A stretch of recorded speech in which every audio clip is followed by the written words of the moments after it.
मी चंद्रशेखर प्रभावती कृष्णराव बावनकुळे ईश्वर साक्ष शपथ घेतो की कायद्याद्वारे स्थापित झाले आहे अशा भारताच्या संविधानाबद्दल मी खरी श्रद्धा व निष्ठा बाळगीन। मी भारताची सार्वभौमता व एकात्मता उन्नत राखीन।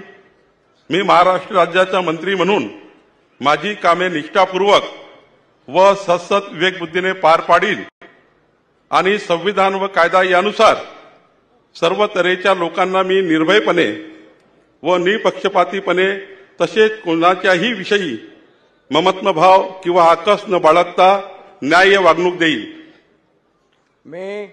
मी चंद्रशेखर प्रभावती कृष्णराव बावनकुळे ईश्वर साक्ष शपथ घेतो की महाराष्ट्र राज्याचा मंत्री म्हणून माझ्या विचारार्थ आणली जाईल किंवा मला ज्ञात होईल अशी कोणतीही बाब असा मंत्री म्हणून माझी कामे यथायोग्य पार पाडण्यासाठी आवश्यक असेल ते खेरीज करून एरवी मी कोणत्याही व्यक्तीला किंवा व्यक्तींना प्रत्यक्षपणे वा अप्रत्यक्षपणे कळवणार नाही किंवा त्यांच्याकडे उघड करणार नाही।